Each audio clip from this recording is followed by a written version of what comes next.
Aburuabu e Abuxixé, meu Modibá a todos, bom dia, boa tarde, boa noite. Sou o Babá Frank Fatu Edexolá, sacerdote do Iliobá Segum Jagum Edexolá de Campo Grande, Mato Grosso do Sul, e este é o nosso canal Culturifá Orixá MS. Cabó, sejam todos bem-vindos.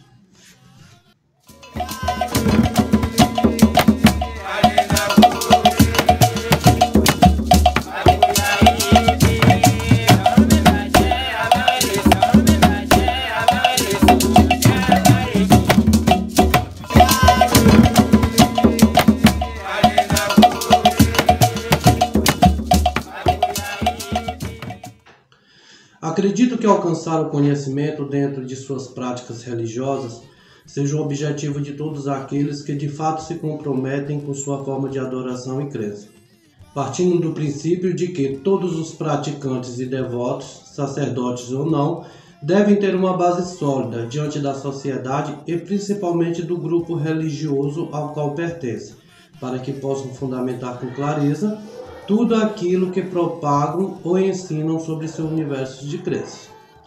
Todos nós sabemos que tanto dentro das tradições Ifá e Orixá Yorubá em terras nativas, assim como em nossa diáspora, em sua maioria transmitem esses conhecimentos de forma oral, o que de alguma forma acaba caindo no esquecimento ou distorcendo-se ao longo do tempo, de geração a geração, o que é completamente compreensível.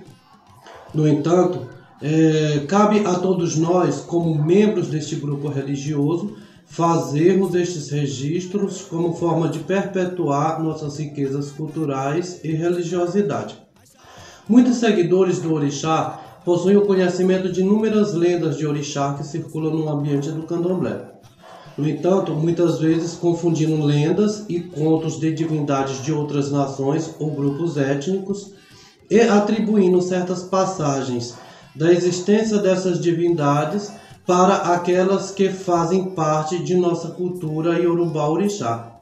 É comum e tradicional dentro do Candomblé esta transmissão de conhecimento através das lendas e contos sobre as divindades orixás. No entanto, meu ponto aqui é justamente aclarar a necessidade de buscarmos identificar a real natureza de cada uma dessas divindades, no que diz respeito ao seu grupo étnico ou nação a qual pertence, para que possamos evitar os equívocos de tornar todo o panteão dos deuses africanos um só, como ocorre no entendimento da maioria das pessoas do Candomblé, que assimilam todas estas manifestações, tradições e conhecimentos de diversificados grupos religiosos, se baseando apenas nas semelhanças impostas e estipuladas pelo Candomblé.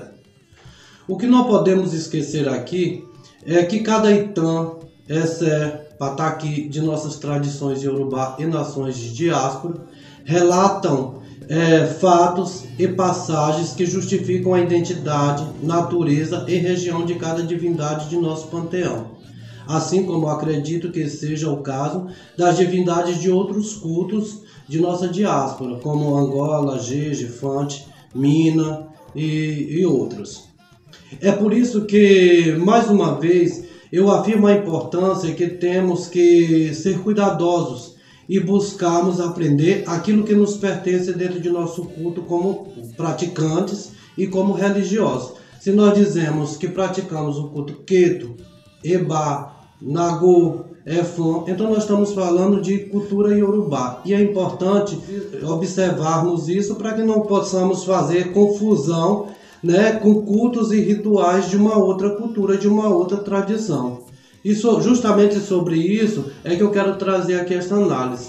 Não no propósito de causar ou trazer conflito, muito menos de menosprezar nossa cultura afro ou a de quem quer que seja, mas apenas a nível de reflexão. Por exemplo, Oiá nunca será Matamba, assim como também nunca será Aveji ou Afriquetê.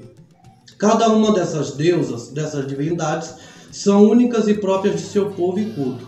E a importância de sabermos observar isso, fazendo a distinção para que possamos com clareza propagar uma religião com identidade real e não apenas baseada no que achamos ou pensamos. Veja bem, Oiá é a deusa do rio Níger e da terra de Irá. Matamba é uma deusa do povo Congo, Angola, assim como a Vegia Afriquetê é uma divindade do povo Fon, pertencente ao Benin e Togo. Então, mesmo que estas deusas tenham semelhança em seus poderes na natureza, nada mais as aproxima, nem mesmo a nacionalidade, e, portanto, não podem possuir a mesma história de existência, vida e até mesmo influências múltiplas na cabeça de seus iniciados. Conhecimento é diferente de saber, e cada qual, em seu devido lugar, ocupa importância relevante quando estamos dispostos a adquirir a propriedade de ambos, no sentido de nos tornarmos legítimos diante de tudo que nos propomos, em especial em nossas questões tradicionais e religiosas. Eu quero aproveitar e compartilhar aqui com vocês um pataquí do sagrado do Ediobê, que fala justamente da busca de Orumilá pelo conhecimento, e que nos leva a refletir e compreender a importância do conhecimento claro de cada ato, seja no contexto pessoal ou religioso.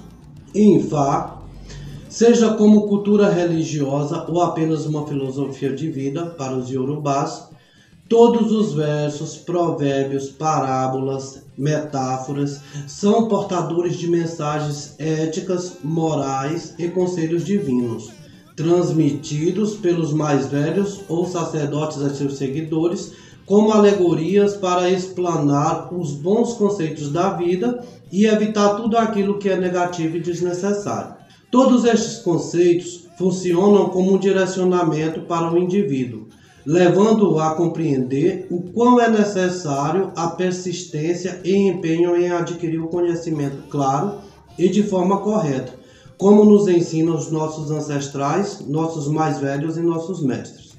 Considero também o empenho no estudo algo muito importante, pois a religião e tradição também se complementam e se aprende através do trabalho sério de pesquisadores e estudiosos que com seus esforços nos permitem adentrar em tempos passados de uma época que não vivemos e não estávamos lá para registrar como verdade. Enfim, com todas essas ideias, o que eu quero realmente dizer aqui é que, muito embora haja muita semelhança entre nossos cultos do candomblé, é que cada um tem as suas particularidades e fundamentos de acordo com sua origem. E é isso que, de fato, potencializa uma determinada divindade quando a invocamos ou iniciamos em auxílio a uma determinada pessoa.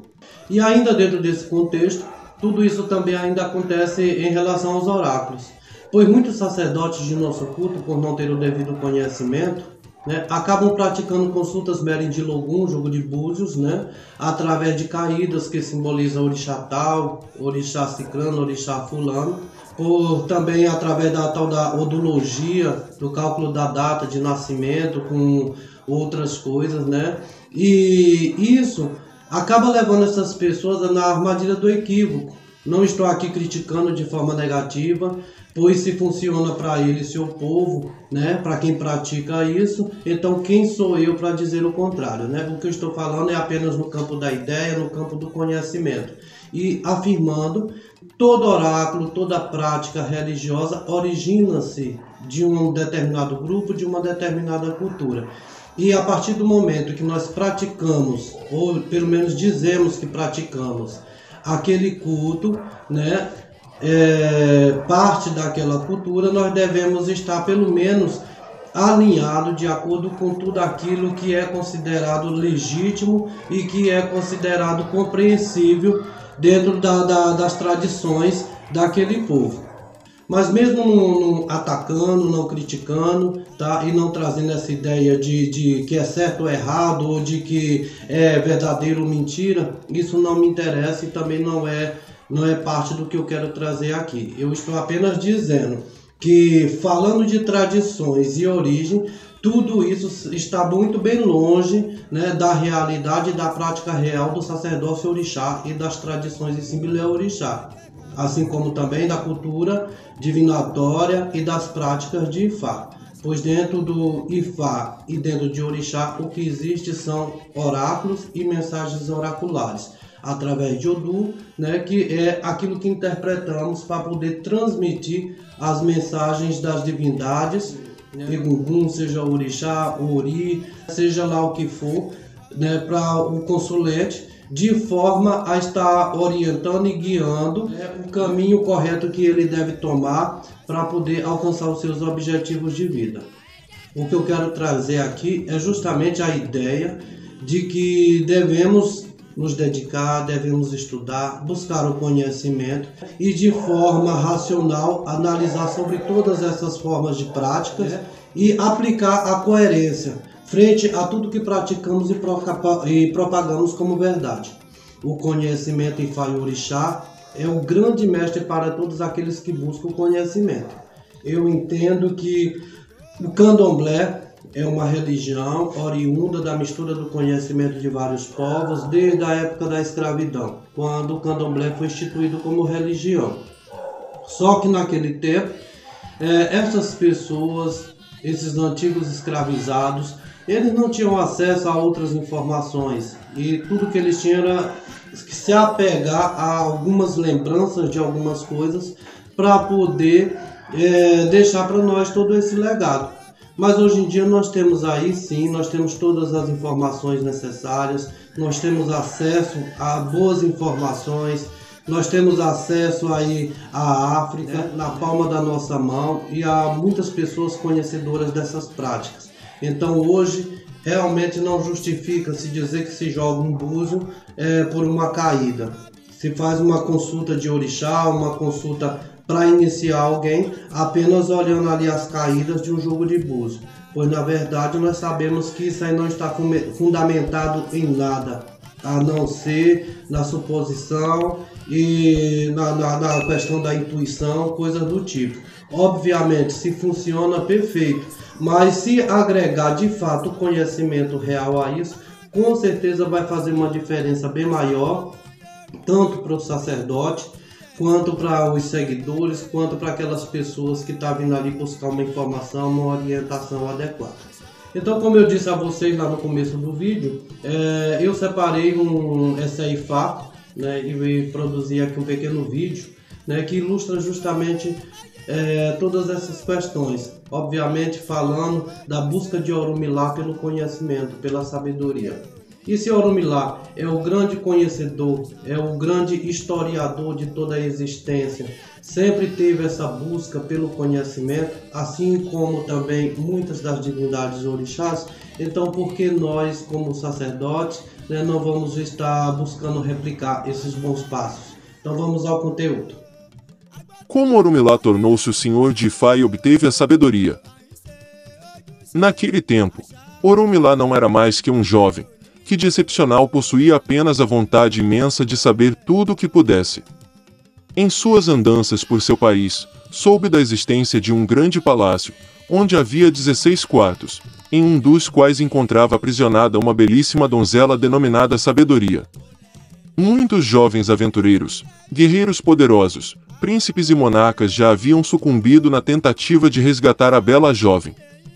Determinado a conquistar a sabedoria, Orumilá dirigiu-se ao local onde estava edificado o palácio, e no caminho encontrou um mendigo que lhe estendeu a mão pedindo um pouco de comida.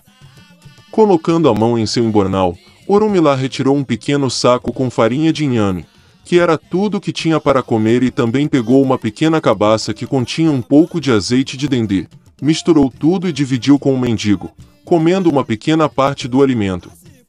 Depois de alimentar-se, o mendigo revelou a Orumilá seu nome, dizendo que se chamava Exu, e como agradecimento ofereceu ao jovem aventureiro um pedaço de marfim entalhado, dizendo: com este marfim denominado Irofá deverás bater em cada uma das 16 portas do palácio, pois só assim elas se abrirão. Do interior de cada quarto ouvirá uma voz que te perguntará: quem bate? Você se identificará dizendo que é Ifá, o senhor do Irofá, pois só assim cada uma revelará o seu segredo. A primeira porta é Ejiobê, e representa o conhecimento sobre a vida. Uma voz então lhe perguntará: o que estás procurando? E você dirá: estando diante da porta do primeiro quarto, que deseja conhecer a vida, a competição entre os homens, e que quer conquistá-lo em nome de Egiobe, o princípio de tudo. A porta então se abrirá e conhecerás os segredos da vida. A segunda porta é o Ekumegi. Representa o conhecimento sobre a morte. Estando diante deste quarto, quando a voz te perguntar o que desejas, depois de ter se identificado como antes, dirás que deseja conhecer Iku, a morte, e que deseja dominá-la, aprender a dependência dos espíritos com a morte e o karma por intermédio de Oekumegi. Então a porta se abrirá e você conhecerá a morte, seus horrores e seus mistérios. Se não demonstrar medo em sua presença, irá adquirir o domínio absoluto sobre ela. A terceira porta é Iori-Meji, e representa o conhecimento da vida espiritual com as forças do Orun. Nesta terceira porta encontrarás um guardião denominado Iori-Meji, o seu exterminador, que depois de reverenciado, colocará diante de teus olhos a determinação do Criador sobre a terra, os mistérios da vida espiritual e dos 9 espaços do céu, onde habitam deuses e sombras e todas as classes de espíritos que irá conhecer. A quarta porta é o Jimeji, e representa o domínio da matéria sobre o espírito. Nesta quarta porta você reclamará por conhecer o domínio da matéria sobre o espírito, a lei da reencarnação e a formação do gênero humano. O guardião desta porta chama-se o Jimeji, a quem você deverá demonstrar respeito e submissão. É necessário que não se deixe encantar pelas maravilhas e os prazeres que se descortinarão diante de teus olhos, pois podem te escravizar para sempre, interrompendo sua jornada de vida. A quinta porta é Hirosu-Meji, e representa o domínio do homem sobre seus semelhantes. Nesta quinta porta, quando for indagado dirás diante de Hirosu-Meji, que procura o acaso da vida. O domínio do homem sobre seus semelhantes através do uso da força física e imposições dos homens. Aprenda, mas não utilize jamais as técnicas reveladas para o mal. Apenas como defesa, para não se tornar vítima delas. A sexta porta é o Ori-Meji, e representa o equilíbrio que deve existir no universo. Diante da sexta porta, serás recepcionado por um gigante do sexo feminino que deve ser saudado por Ori-Meji, a quem você solicitará ensinamentos relativos à possessão espiritual, à cura dos seres vivos e ao equilíbrio que deve existir no universo. Compreenderá então o valor da vida e a necessidade da morte, o mistério que envolve a existência das montanhas e das rochas. Ali serás tentado pela possibilidade de obter muitas riquezas, mulheres, filhos e bens incomensuráveis. Resista a estas tentações, ou serás reduzido a uns poucos dias de luxúria. A sétima porta é o Bara-Meji. Representa o poder da realização dos desejos e sonhos do ser humano. Agora estará diante da sétima porta. O habitante deste quarto chama-se Obara-Meji, é velho e se apresenta de aparência bonachona. Poderá te ensinar prestígios da cura, soluções para os problemas mais intrincados e te dará a possibilidade de realizar todos os desejos do coração e ambição humana. Tome cuidado, pois o domínio desses conhecimentos podem te conduzir à prática da mentira, à falta de escrúpulos e o desequilíbrio mental. A oitava porta é o Kara-Meji, e representa o poder da palavra do ser humano. Diante desta porta, deverás solicitar a permissão de Okara-Meji para conhecer o poder da fala humana que infelizmente é muito mais usada na prática do mal do que para o bem. Pedirás também para conhecer o encandeamento das forças. Este guardião te falará em muitas línguas e de sua boca só ouvirás lamúrias. Aprende depressa e depressa saia deste local, onde imperam a falsidade e a traição. A nona porta é o Gunda-Meji, e representa os malefícios da corrupção e da decadência no ser humano. Diante da nona porta, pedirás permissão ao seu guardião, o Gunda-Meji, para conhecer a corrupção e a decadência que podem levar os seres humanos aos mais baixos níveis de existência. Neste quarto, encontrará os vícios que assolam a humanidade e que a escravizam em correntes inquebráveis. Verás o assassinato, a ganância, a traição, a violência, a covardia, o roubo, a desonestidade e a miséria humana, brincando de mãos dadas com muitos infelizes que se tornam seus servidores. A décima porta é o Osameji, e representa o poder do fogo e a influência dos astros sobre o ser humano. No 10º aposento deverá apresentar reverências a uma poderosa feiticeira cujo nome é Osameji. Ela vai te contar o poder que a mulher exerce sobre o homem, e o porquê deste poder. Conhecerá seres poderosos que praticam o bem e o mal, denominados agés, que vão lhe oferecer seus serviços maléficos. Caso aceite, isso fará de você o mais poderoso e o mais odiado ser da face da terra. Aprenderá a representação do tempo, a dominar o fogo, a utilizar a influência dos astros sobre o que acontece no mundo. Saberá das relações entre o Sol e a Terra e a Lua, principalmente a influência da Lua sobre os seres vivos. Cuidado! Para que estes segredos não te transformem em um feiticeiro maldito. A 11ª porta é Ikameji. Representa o mistério da reencarnação e o domínio sobre os espíritos. Bata agora com o seu irofá na 11ª porta, e a voz do guardião Ikameji lhe dirá onde os peixes povoaram os mares. O gigante em forma de serpente te fará estremecer. Saúde-o respeitosamente e solicite dele a permissão para conhecer o mistério que envolve a reencarnação, o domínio sobre os espíritos Abiku, que nascem com o destino de uma vida curtíssima. Aprenda a dominar este segredo e desta forma poderá livrar muitas famílias do luto e da dor. A 12ª porta é Oturupon Meji e representa os segredos da criação da terra. Esta porta te reserva sustos e surpresas sem fim. Seu guardião se chama Oturupon Meji e é do sexo feminino. Possui forma arredondada, mas se parecendo com uma grande bola de carne quase disforme. Trata-se de um gênio muito poderoso que poderá lhe revelar todos os segredos que envolvem a criação da terra, além de te ensinar como obter riquezas inimagináveis. Aprenda com ele o segredo da gestação humana e a maneira como evitar abortos e partos prematuros. Depois parta respeitosamente em busca da próxima porta. A 13ª porta é Oturameji. Representa o pleno poder sobre a matéria e sobre as forças mágicas. Bata com cuidado e muito respeito. Neste quarto reside um gigante chamado Oturameji, que costuma comunicar-se de forma íntima e constante com a energia da criação. Aprenda então como nasceu a raça humana, o domínio do homem sobre todos os animais e como é possível separar as coisas. Domine os mistérios de dissociar os átomos, adquirindo assim pleno poder sobre a matéria. Aprenda também a utilizar a força mágica que existe nos sons da fala humana, mas use esta força terrível com muita sabedoria. A 14ª porta é Iretemeji. Representa o poder dos segredos dos espíritos da terra. Já diante desta porta, irá se deparar com Iretemeji, que nada mais é do que o próprio espírito de Ilé, a terra.